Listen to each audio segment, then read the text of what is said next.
Hello, everyone. Welcome to Philosophy for Living on Earth, coming to you live from the Ayn Rand Institute. This is a weekly video series which explores big questions about life and about our world today and proposals for answering those questions by applying the ideas of Ayn Rand. My name is Ben Baer. I'm a fellow at ARI. I'm your host this week.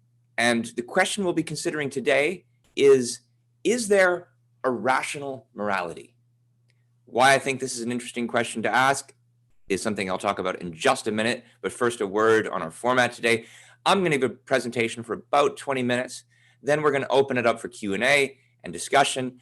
Today, I'm going to be joined by my colleague at ARI, Aaron Smith, who's going to be moderating questions, hopefully joining in and answering some of them.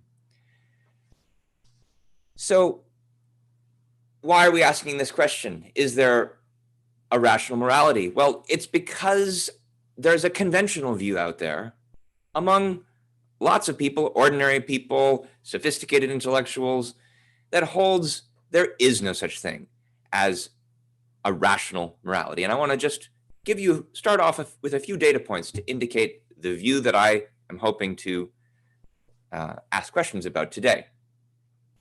When most people think about morality, they think of a set of commandments that's handed down by some god. So you're supposed to not kill or steal because God says thou shalt not. And no real reason is ever given for these commandments. Yours is not to question why. Yours is just to do or to face eternal punishment, basically. That's one very popular view about where morality comes from. Now, not everybody agrees with that view, of course. There are prominent secular thinkers who don't think we should practice or believe in religious morality. They even say that we should practice an alternative scientific, what they call rational moral code. I'm thinking here about prominent secularists, even atheists, people like Steven Pinker, Michael Shermer, Sam Harris. And what they say is that we should use the methods of science to determine what are the most effective means to achieving moral ends. Of course, that just raises a question. What are those moral ends, and how do we decide? Is that something that science itself can determine for us? Well, when you push these thinkers on this question, the answer that you usually end up getting from them is, well, we still need to rely on our feelings at some level. For instance, you have feelings of sympathy for people who are in need. Now, these scientific thinkers will often do things like explain how it is that our capacity for sympathy evolved. But of course, you don't need evolutionary science to know that we do experience sympathy. So this really does come down to an appeal to our feelings. And there are critics of this scientific approach who've responded by saying, well, this really does just amount to another way of treating morality as a matter of faith. To think about what that means, I want to take a moment to think about the role of faith in its home, in religious morality. Now, religious morality invokes faith in a number of different ways. First of all, you have to have faith in some religious text rather than another in order to know which source of moral guidance you're going to rely on. There are lots of different texts and lots of different codes. Furthermore, you need to have faith that there's a God who inspires these texts and issues these commandments somehow in the first place. Now, I know that there are people out there who will offer what they say are rational arguments for the existence of God, but I myself don't think these arguments actually are rational or that they work. And in any case, I definitely don't think that they're the reasons that people have these beliefs in the first place. They're usually more offered as a kind of after-the-fact rationalization. And they certainly don't show why one should adopt one religious text and its associated moral code rather than another. So I think that what this helps to illustrate is that a morality based on faith really is just morality based on a certain kinds of feelings. Faith really is just one kind of feeling. It's not believing in something on the basis of the evidence. Instead, it's wanting something to be true or being afraid to disagree with the conventional view of something, or the view of your peers, your friends, your parents. Let's consider just one example of how this would work with, let's say, religious morality. Suppose that you have the view that helping the needy is the right thing to do. Now, in a religious view, the reason you're going to think this is that you feel that God wants you to help the needy. Now, this is not too different from the secular approaches that I mentioned before, which will instead substitute something like, I feel sympathy for the needy. Now, the secular views are very open about the role of feelings here. The simplest is the one that I've just mentioned, that you feel the sympathy. There are more sophisticated views out there who will say, well, it's not just any old feeling that will tell you what's the right thing to do. It's a very special kind of feeling, a certain kind of detached, distant sense of approval or disapproval for the kinds of actions that count as good or bad. And it's also noteworthy that in many of these views, the feelings of other people are central. A really good example here is the utilitarian view that says that what counts in morality is the greatest happiness for the greatest number of other people. So we use our feelings in this view to know which other feelings of others to consider. What's common to all of these views is that both deny that there is any kind of rational basis for morality. Both of these viewpoints, even when they try to base it on science, still tend to think that the realm of science and facts is one thing over here. The realm of values, especially moral values, is another thing over here. And what I want to ask today is why think this is true? Now, it's true that most of the moral codes that we've been offered in history are a rational base. But why do we have to consider those as the only options? Are there no other options? Are there no other alternatives? I want to suggest that there are. So one way to get into this question, to get into the issue, seeing what the other options or other alternatives might be, is to first consider ways in which there might not be distance, the kind of distance that's thought between science and values in the first place. And a way I want to look at that is to consider the ways in which scientific rationality itself is really just brimming with value judgments to begin with. So a few minutes ago, I gave Sam Harris a hard time in his recent work on this topic, suggesting that really the ultimate base for morality is our intuitions or our feelings. I actually think Harris has some of the best views on this subject otherwise compared to the other people we just looked at. And so I do want to give him some credit for something he says in his book that I think is really good and really important that helps us make progress. Here's what he says. And this is in his book of a few years ago, The Moral Landscape. He says, factual beliefs like water is 2 parts hydrogen and 1 part oxygen, and ethical beliefs like cruelty is wrong are not expressions of mere preference.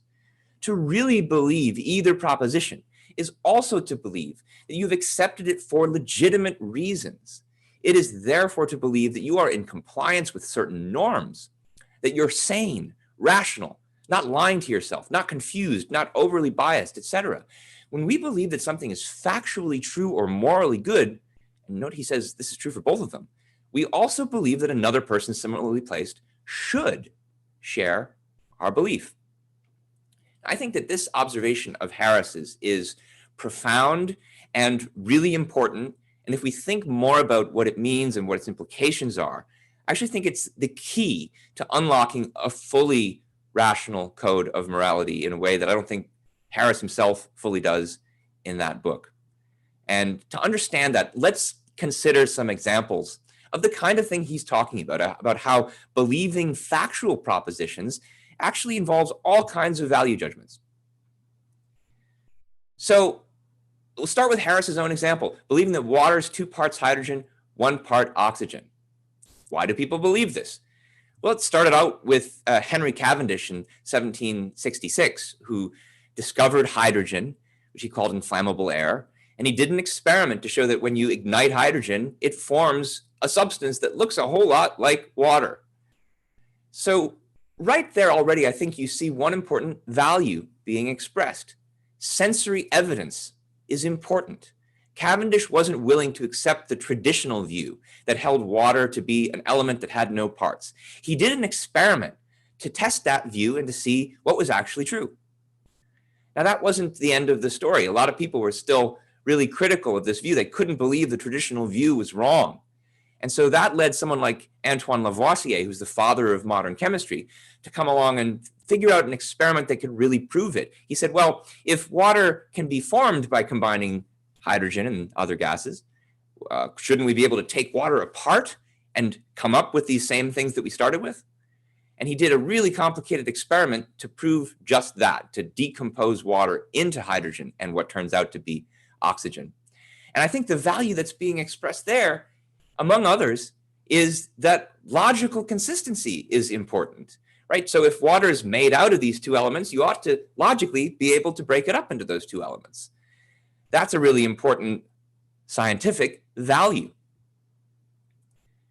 Let me give one more major example of this point that Harris raised. And to do it, let's look at what is someone who is, by most accounts, one of the greatest scientific heroes of the last few hundred years, Charles Darwin. Consider his argument for the idea that species evolve by natural selection. Darwin has a very long argument with lots of evidence that he appeals to. He starts with the fact that there's a known cause of biological variation that everybody accepts, artificial selection, what dog breeders do.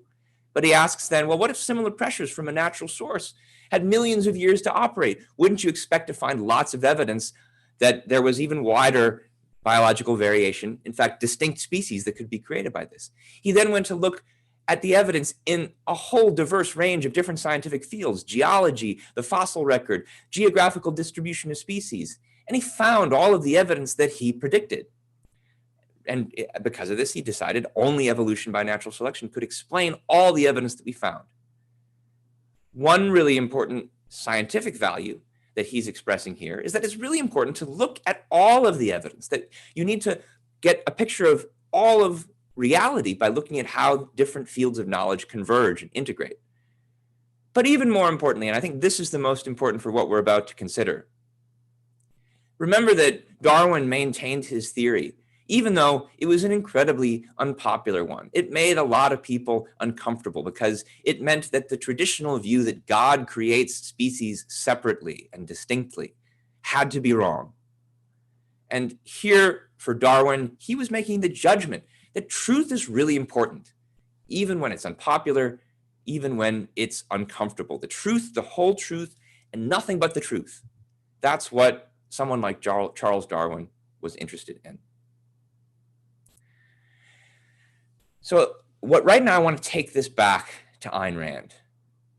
She says something in her book Atlas Shrugged that I think makes sense of why people like me, and I suspect many of you, regard scientists like Darwin as not simply effective technicians, but as downright heroic. Here's what she says. A rational process is a moral process. You may make an error at any step of it with nothing to protect you but your own severity, or you may try to cheat, to fake the evidence, and evade the effort of the quest. But if devotion to the truth is the hallmark of morality, then there's no greater, nobler, more heroic form of devotion than the act of a man who assumes the responsibility of thinking.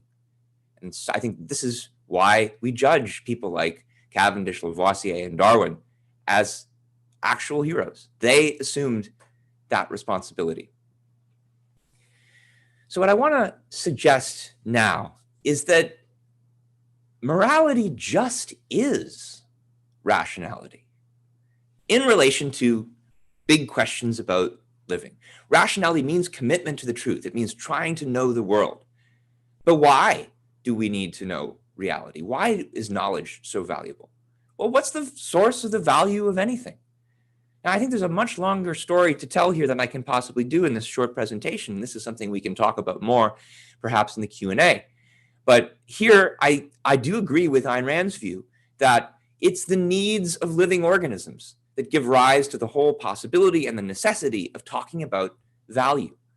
So yes, if you want to live, you need to acquire knowledge. If you want to be in reality, you need to study reality. This importance for living of rationality is precisely what morality underscores. And to flesh out this point, I want to consider some commonly accepted examples of moral virtues. Let's consider 3 or 4. Consider, for instance, honesty. Now, it's really important here that honesty is not just telling lies. It's not just about not telling lies. It's about facing the facts for yourself, as opposed to substituting fantasies for facts. Now, I did a whole other webinar on this topic. It's called Why Be Honest. You can look it up on YouTube. I go into much greater depth there. But I hope that when you bring in this perspective on what honesty is, when you consider honesty as an intellectual practice, not just a social practice, that you should see it's almost identical to the issue of rationality, just with a slightly different focus and different perspective. It's looking at the facts as opposed to faking them. Or consider the widely accepted virtue of integrity. Integrity is the idea that we should practice what we preach. But here it's important that we don't give moral credit to just anyone who practices what they preach. If someone like Hitler believes strongly in racism and genocide and practices it, we don't consider him to be a man of moral integrity.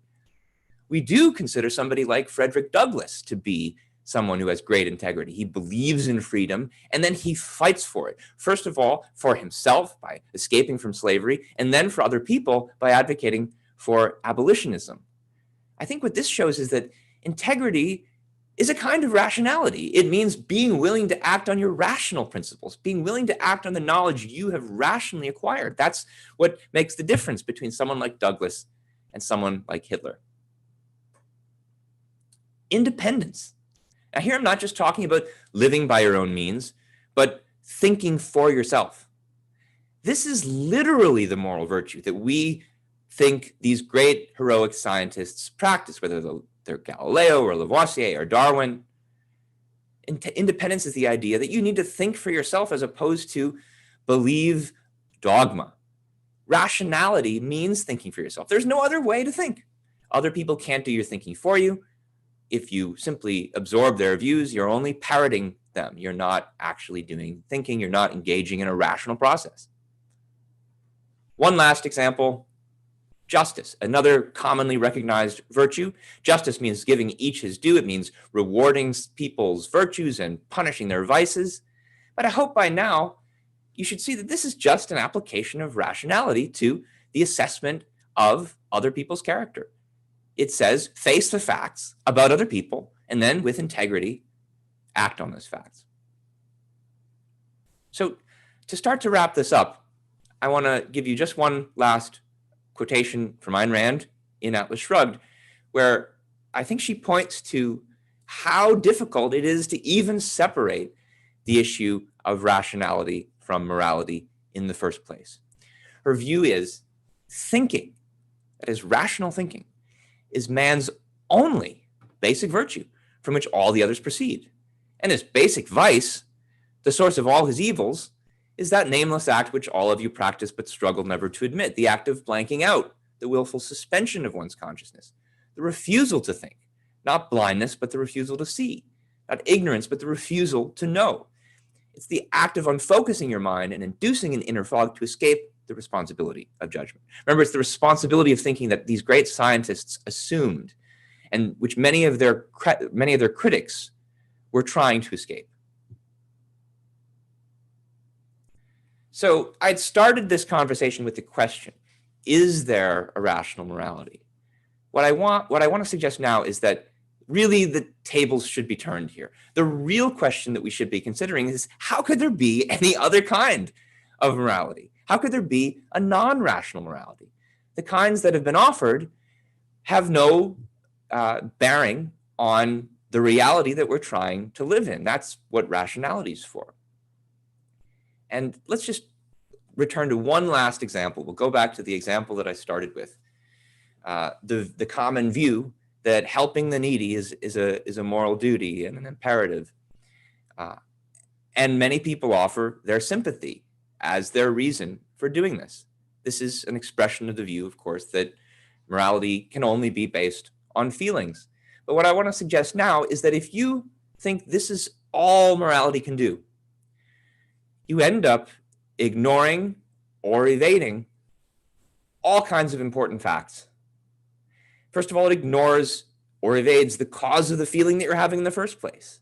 It's not that we have these feelings that came out of nowhere and now we should base our value judgments on them. It's quite the other way around. The reason that people think that the reason that people feel sympathy in the first place is because they already think that it's important to help the needy. If they didn't think that, they wouldn't feel that way. And you can do all kinds of experiments on yourself to see that this is the case.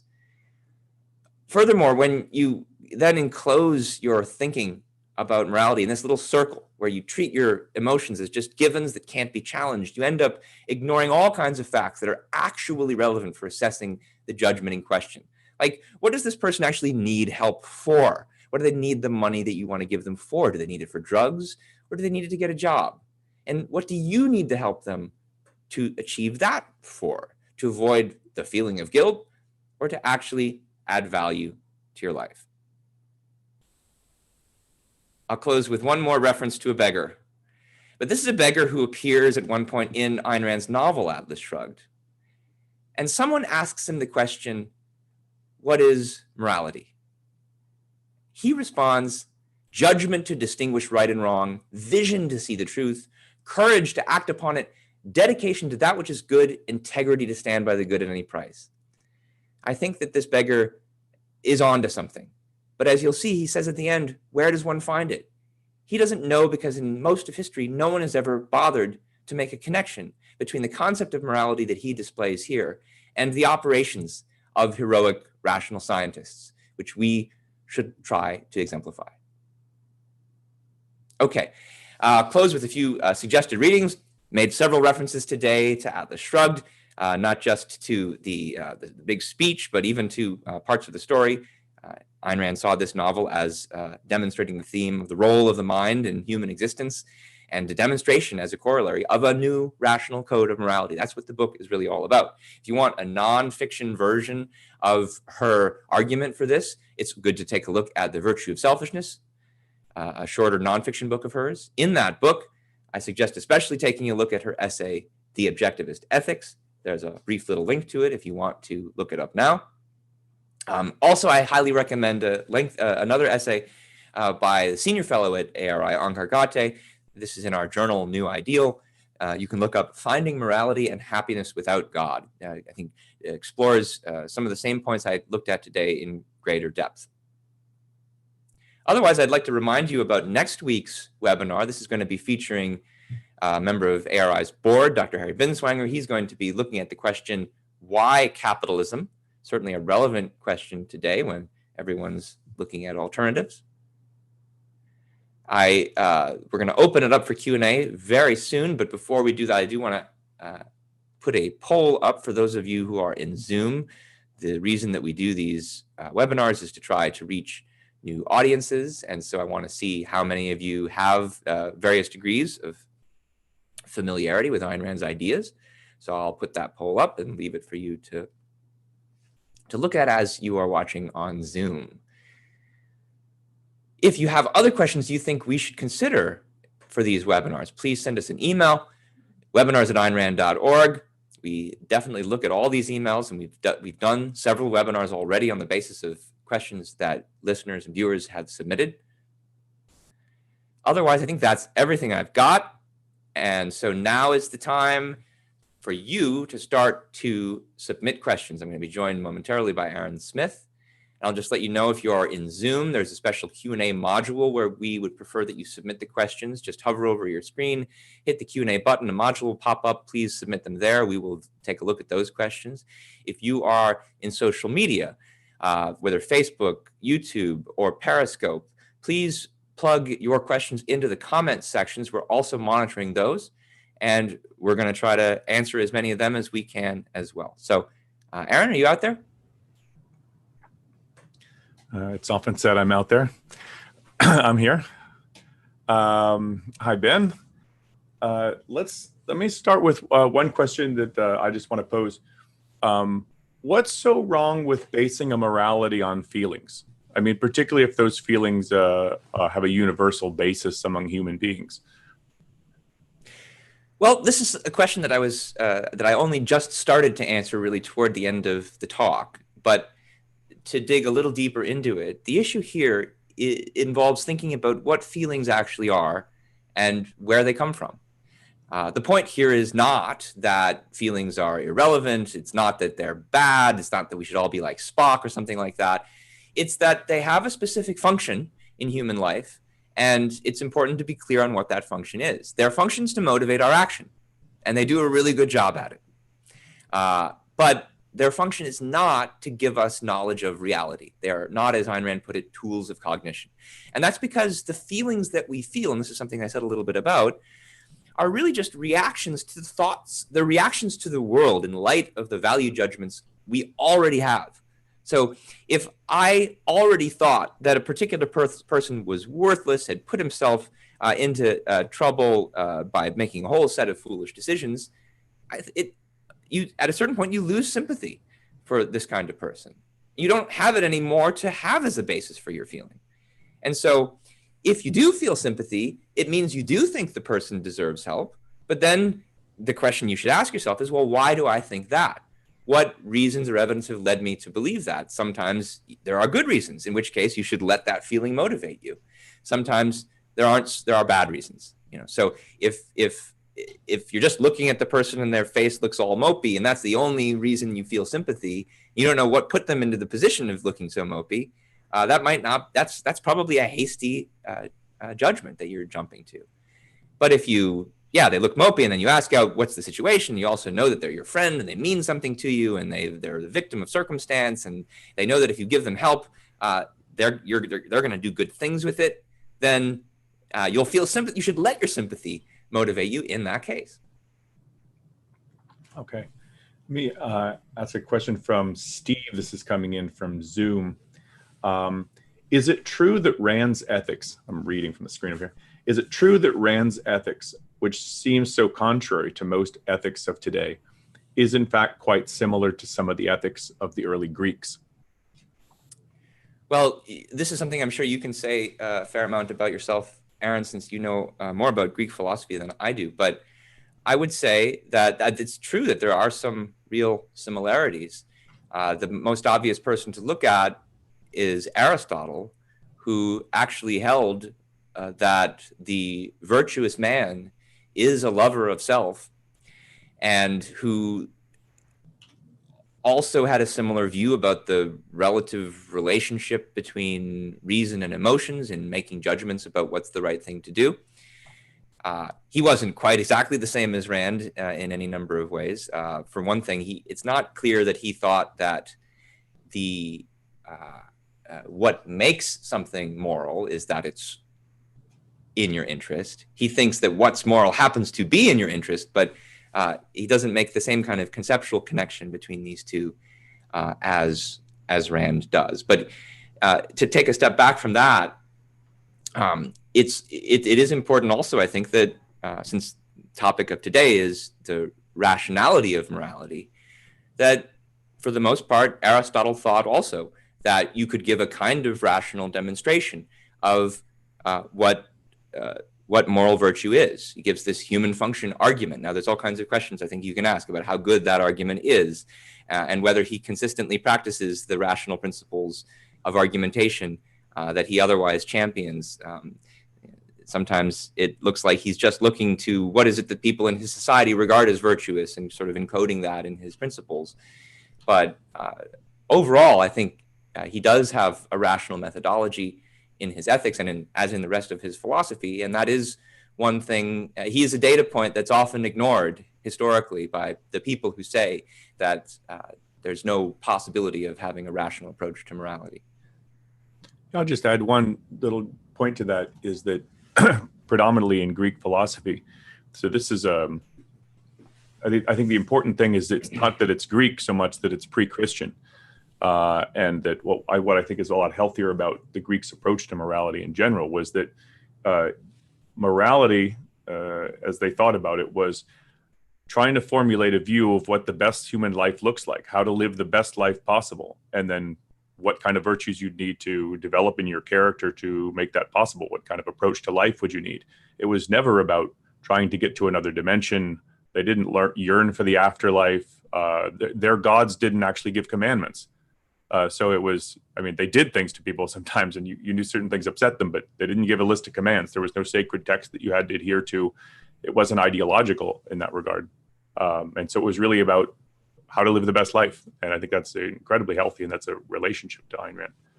And I think when people are looking for a secular view of conceptions of morality, I think one of the things they're looking for is maybe secular is not quite, some are looking for secular, but some are just looking for a pre-Christian approach in this regard, which I think is healthier. Let me ask another one of my questions, and I'll jump back to one of the attendees' questions. One of the major obstacles for putting forward a rational morality has been this is-ought problem. And it's thought to be, by many, to be sort of insoluble. You can't get beyond it. Rand doesn't think that. Rand thinks there is a way of getting around that or answering that. Can you say a word about that? Yeah, so I can say several words. One is that one of the points that I touched on in the presentation, I think, is one of the first things to say in response to this worry. This is the section of material on how scientific rationality already involves all kinds of value judgments. So the assumption that people make when they think there's this division between is and ought, between fact and value, is that scientific rationality just goes out and it describes the facts and doesn't make any kind of evaluations of them.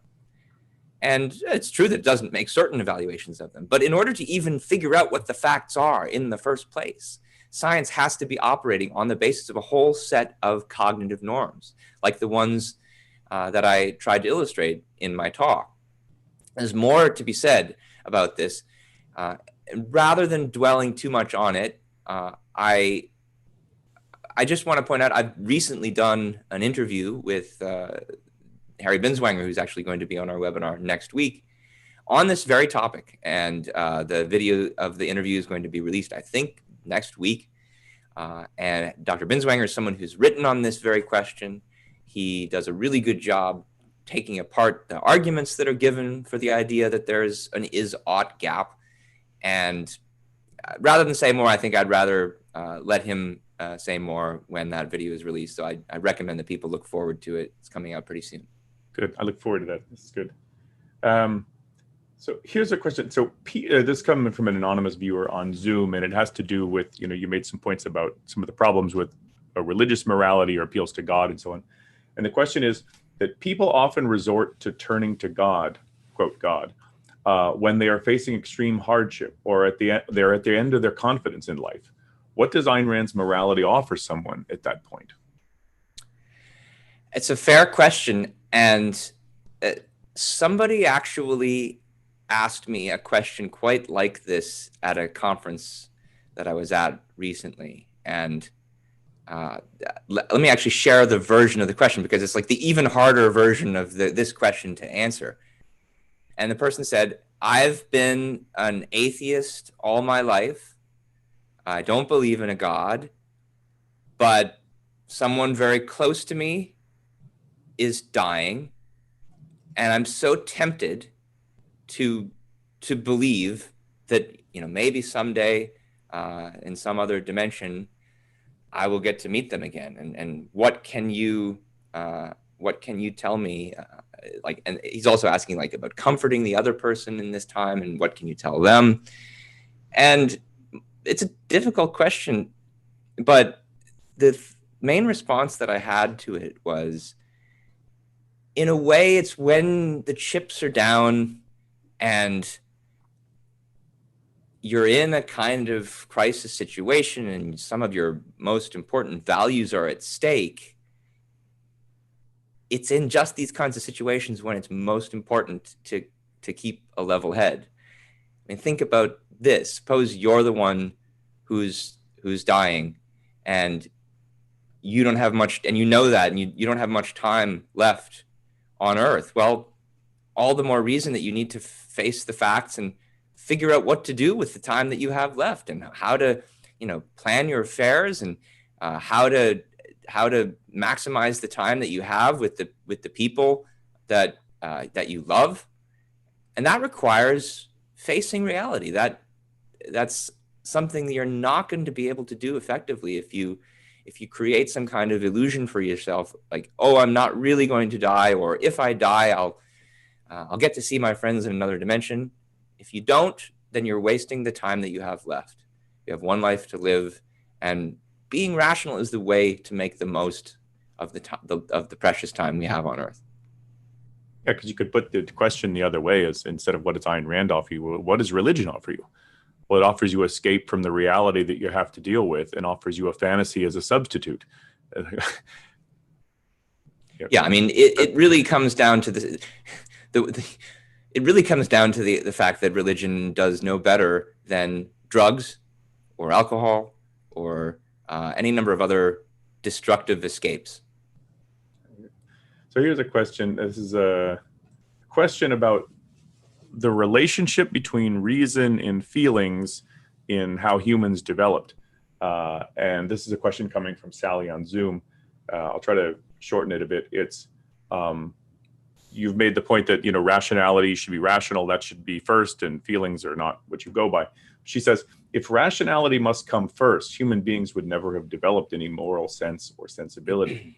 Rationality is a highly developed thought process that grows out of civilization. Feelings, on the other hand, are biological. They must come first. So our non-human ancestors developed the primitive beginnings of morality with feelings. So feelings seem to have to come first. Reason seems to be like a later complex development. And the implication seems to be, doesn't the priority then have to be toward feelings? Understood. At least that's how I read the question. Yeah. So it's an interesting question. What's very true and important is that non-human animals have an emotional capacity just like we do, and they have it without having our rational conceptual capacity. However, just like with human beings, animals also have a source of knowledge. Now, they don't have a rational source of knowledge. Their knowledge mostly comes from perception, from experience, and some of it is perhaps built in. But the emotions that they experience work in the same way as ours do. They experience fear. For instance, an animal experiences fear when it perceives the presence of a danger. Now, unlike animals, we ask questions about what appears to be the case. We can ask questions about whether the knowledge that we think we have that leads to this feeling is accurate. So it's true that we have an emotional capacity that's built into us, just like animals have an emotional capacity that's built into us. But it's also true that our emotional capacity has knowledge as its input. And what's different for us is that the nature of that cognitive mechanism is different. It can make mistakes. We can make wrong choices that lead to errors and delusions. And so, yeah, we're going to experience emotions automatically without being able to control it. And that's just the way that our nature programs us. But the reason that we experience the particular emotions that we do is because of these very unique cognitive inputs, which are different from animals' inputs. And as a result, we have the power not only to control whether we allow our emotions to motivate us, but we also have the power to think about, inquire into, and check the assumptions behind the thinking that lead us to experience the particular emotions that we do. And so even though we can't control them in the moment, we can control them over the course of time. And I go back to that example I gave about sympathy. You might initially feel sympathy for somebody because they just look down and out. But then when you find out new things about them, like you find out that they're the ones who put themselves into this situation, you stop feeling that sympathy. So, okay, let me ask a question coming from Kate on Zoom, and she puts this in two different ways, but I think it's a good question. How do you know that your values are rational? And then she puts, how do you judge that your values are good? I mean, I think they're similar questions. I mean, it's a huge question, and in a number of ways, it's the big question that this whole session is about. So, like I said earlier, there's more to be said about how where values come from in the first place at all, and I'll say a little bit more about it. So it's Ayn Rand's view, and I agree with her, is that it's only because we're living organisms that questions about what we should do, about what would be good for us to do, about what we need to do, come up in the first place. If the universe were populated entirely by inanimate objects, rocks and sand and mountains, it would not make any sense at all to talk about what would be good or bad for them. Talking about what's of value to something presupposes that the entity in question is acting in the face of the possibility of going into or out of existence, that there are things that it can do that will allow its existence to continue, versus, the rock, which no matter what happens, it's going to, there's nothing it can do to stay in existence. All that it needs, as it were, is to be protected from external elements. Questions about good and bad come up because there are good and bad things that certain entities can do to maintain their existence. And so that's the argument for why it is that life is the source of values, that an organism's life is its standard of value. And then to figure out which particular things are of value to an individual organism, you first of all need to know what kind of organism is it. Is it an animal or is it a human being? If it's a human being, we've talked about how one of the most important things for a human being is its rationality. So your values need to preserve and enhance your major tool of survival, which is your mind. Now, you're not going to be able to take that principle and deduce from it all of the different particular things that are going to be good or rational for you as an individual. What it allows you to do is to narrow down all the possible things that you can choose in life to the range of things that are good for you, excluded from the range of things that aren't. And within that range, there are going to be optional values. But what philosophy is for and what morality is for identifying the range of things that are good for your life and then allowing you to make a choice within that range. Okay. Let's see. We've got a question from Rupert. Now I forgot where this came from. I think it was on Zoom. It seems to me, here's the question. It seems to me that I'm aware of a desire to help the needy without really having any clear idea of any cognitive process of judgment underlying that desire, like you just experience it. Am I to understand you think I should take that as a sign that there's something wrong and that I should seek for what cognitive judgment underlies this desire and confirm it has a rational basis? ? Well, Rupert, I'm not going to say that there's something wrong with you as a person necessarily. But I do think that if you have that feeling, and especially if you find yourself really wanting to act on it in particular cases where you haven't looked too closely into the case, then yeah, there is something that you should think about. And in particular, I think that's because a lot of people who report the kind of feeling that you have, very often it's not even so much caring about the person in trouble that's motivating it. It's often more being worried about what other people are going to think if you don't. And I know people who are quite the opposite. So there's something, special to your case here, Rupert. This is not a universal condition. I know people, I won't mention them. I know several people who tell me that that when they walk by certain unfortunate people on street corners, they feel more sympathy for the pets that the person has, and would very much like to help out the pet, because how did this pet get to be in such a terrible situation? Now, whether that's itself the right response is an interesting question, but my point in giving it is simply there is a really diverse array of responses that people have to these kinds of situations. And you can't take your one situation as kind of indicative of human nature. We have a lot of different emotional responses to the same situation. And I think that's because we have different ways of thinking about it. Yeah, let me just add a point to that. The way the question was worded was, you experience a desire to help the needy, but you're not aware of any cognitive process of judgment underlying that. Should you figure out what's underlying that? Yeah. I mean, if you're going to try to act on your feelings, you should know what they're based on. You can't take them as just an absolute guide in some sense, and you fly blind because they're just experienced. So go for it. That's not the right way to live. It's not rational. But it's also not weird at all that you would experience some sort of feelings of sympathy towards someone in need. I mean, you're a human being, for Christ's sake. I mean, it's like, you know what it means to live, to feel pain, to suffer, to experience joy, and you see somebody in a really debilitated state. Yeah. You And that, don't want to see. I don't want to see people in that condition, and I may even blame some of them. I mean, you think some of the people are in that condition because their own choices, and they need to bear the responsibility for that. yeah. That doesn't mean I want to see people like that. I mean, it's like, and then many don't really deserve it, and it's, your heart, And so to speak. even the hot take that you get in a situation like that, if you see somebody looking down and out and you feel sympathy for them without knowing anything else about their life, that's still a response based on some knowledge. It's a response based on what you see in the immediate situation.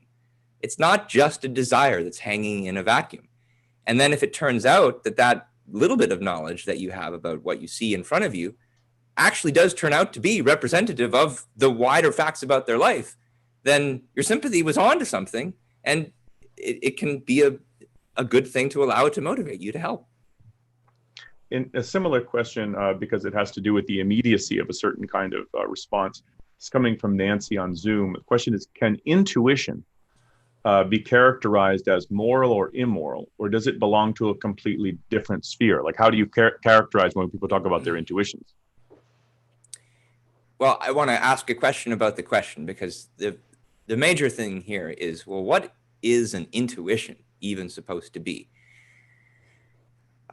It's a term that means a lot of different things to a lot of different people. Sometimes in more ordinary usage, it's used to mean kind of mystical insight into another dimension. When philosophers, including people like Sam Harris, use the term, what they mean is something like your initial reaction to a object or question. And let's assume that this is what Nancy means by it. Then I would say, look, having the intuition, if all that is your kind of initial knee-jerk reaction to something, having that reaction is neither moral nor immoral. It's a reaction that you have. It's more or less, I think, the same as an emotion, but perhaps an emotion that someone is using then to form a snap judgment about a question. And it's not moral or immoral to form a snap judgment. You can't help but form snap judgments, and it's a good thing that we do form snap judgments. It can be useful in certain circumstances. The point is that you shouldn't treat the snap judgment as true just because you have it. The fact that you have it maybe is a sign of something, and it's then a reason to look further into the evidence concerning the question that you have. And you might end up deciding that your snap judgment was right, but that's something that you have to decide based on the wider context of your knowledge. Like in the case of Darwin, seeing how the initial hypothesis can be confirmed by all of the other evidence that's available to you. So let me ask, I'm going to push on a few things that have to do with, really advocating a rational morality, which is, it's many philosophers have claimed to offer a rational morality, but their codes are different. How do you avoid the conclusion that this is kind of all subjective? Like, how do you figure out, like, is it really a rational code of morality? I mean, it seems like lots of people have offered that. Utilitarians, I think, would think of themselves as, we're offering a rational morality. We have an end here, and these are the calculated means to get there. And many other philosophers, but they seem to have all sorts of different systems. Like, how do you make sense of this stuff? Yeah. So the first thing to say is, and I alluded to this in the presentation, is that I wouldn't say all, but many of the systems proposed by philosophers that are supposed to be codes of rational morality, well, they aren't really. And what I mean by that is not simply that I disagree with them. What I mean is that they don't actually see our reason as the ultimate foundation of our knowledge about moral truths. And the example of utilitarianism is a good example here because, first of all, when someone like John Stuart Mill, and he's not the only utilitarian, but when someone like John Stuart Mill argues for that view, he begins his argument by saying ultimate ends are things that are not demonstrable by rational argumentation. And so the only kind of argument that you can give for why something is valuable is that we actually desire it. Now, that's Mill's own admission that he is basing his view of why other people's happiness, why our happiness and why other people's happiness is a value, is because we like it. So that's one point, and we could talk about other versions of utilitarianism, but I think ultimately it usually comes down to the same kind of point. One point is that many of the moralities, many of the moral theories and codes that have been offered by philosophers as being rational codes, when you dig down to the foundations of those codes, don't really think that you can get rational knowledge of what the ultimate moral ends are. But then another point I would make is that, yeah, it's true, even among philosophers who've, let's say, done a better job at identifying the foundations of morality, there is disagreement about then what the most rational set of virtues is. But I would just say on a point like this, that it's a difficult question, and you shouldn't expect philosophers to get the answers right away. You shouldn't expect them to agree right away. And in part, that's because questions about morality are very abstract. They try to answer a question about the entire scope of our life, about human nature as such. And in any scientific field where you're asking big abstract questions, you always initially get serious disagreement among the scientists who are trying to settle these questions. Here I often give the example of the atomic theory.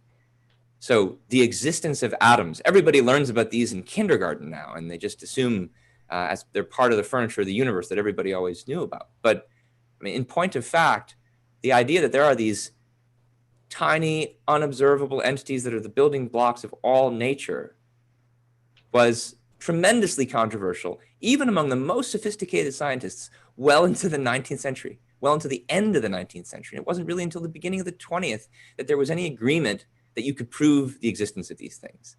And so if that's true about the atom, I think I would expect it to also be true in spades about philosophers coming to an agreement about a rational code of morality, not only because it deals with a very abstract subject matter, but also because, unlike with questions about atoms, the moral code that you act on and advocate and adopt is intimately bound up with your self-esteem. People have invested a lot in what they regard as right and what they regard as wrong. And so there's even more room for defensiveness about what's the right way to live on this kind of question, and even more room for people to then dig in their heels and be stubborn and disagree with other people than there is on these other scientific questions. So you should totally expect and predict that there's going to be disagreement among philosophers. And so then the question is just, let's take a step back, let's look at the controversy, identify who's got the starting points in their thinking that you regard as the most rational, and then pursue that lead from there.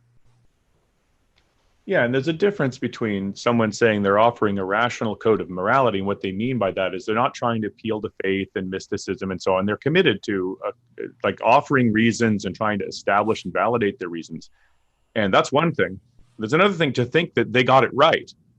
Like, in other words, you agree with their judgments and their and the way they validate Right. it. And this is a logical justification. But each individual has to figure out what you think about that. You have to use your own reason to establish that. It's not like, well, who's going to tell me? It's like, what do you think of their reasoning? Yeah. Are they basing it on facts? Is it following a logical method? Does it make sense? Does it integrate? And so on. And there's no way of getting around the idea that each of us has to figure that out for himself about what views are being offered. Another question, because it relates to reason and emotion. This is another anonymous viewer, maybe the same on Zoom. Many high achievers offer that they consider all the evidence, But if their gut feeling tells them yes or no, they defer to that.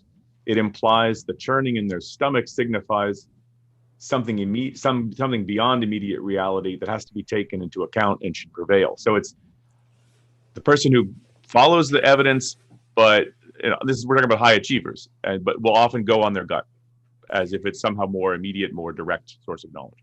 So this is a real phenomenon and it's worth thinking about, but I would dispute the way the questioner is characterizing it as signifying that there's something beyond immediate reality. It's true. And one important thing here is that we often need to act in the face of uncertainty. That we have a lot of evidence that points in one direction, let's say, but it's most of the evidence. So some of the evidence points maybe in a slightly different direction, but you don't have all day or all week to sit around and wait for even more evidence to come in. Sometimes you have to act. And the fact that this person's asking about high achievers, so like this is something that people in the business world have to deal with when you're running a business, and trying to make a profit and keep people employed and stay, keep up your standard of living. You have a lot of questions you have to answer before you have time for all of the evidence to come in. And at this point, you sometimes have to act on the basis of probability, which is acting on a lot of evidence, but also you will sometimes have to go on a hunch. But that doesn't mean that you're being irrational. It means that you trust yourself. It means that you know something about yourself, that your experience in life has honed your decision-making ability about certain kinds of things, and you've got as much evidence as you can get, and on the basis of that, you've got to go forward. But that's still going on the basis of the evidence that you have and on evidence that you have about yourself. And you might still be wrong. It might be a major screw up on your part. But if you're a rational person who's using, in effect, a rational hunch, you'll quickly realize that, and you'll do whatever you can to correct. Yeah, it's relevant that the questioner put it as these are high achievers. Totally. These are people who have been tremendously successful. Yeah. And they've built up a lot of experience. And to be that successful, you have been doing a lot of rational thinking. And you can trust yourself sometimes. And it doesn't mean flying blind. If you're talking about somebody who's always screwing up and they say, well, I have a gut feeling, it's like, well, maybe you should stop and check your emotions. Let's do one more question because we're almost at the 2-minute warning. This is coming from William on Zoom. How much do good intentions play a role in morality, especially if someone makes a decision based on either a false premise or inaccurate information, and yet they had good intentions? How do you evaluate that in a morality? Well, it depends on what it was. What is your standard for evaluating good intentions? Intention to do what? So the way that this idea of good intentions is often used is in debates, let's say, about public policy. Somebody says, well, this, let's say, social welfare program has good intentions because it wants to get people, wants to feed them, wants to take care of them when they're sick, etc. It just so happens that it doesn't work out. It so happens it disincentivizes people to work, and not only that, but it creates a culture of dependency and busts the budget and so forth. So people like that will often say the road to hell is paved with good intentions. But I think in many of these kinds of cases, you have to actually question whether the intentions are good.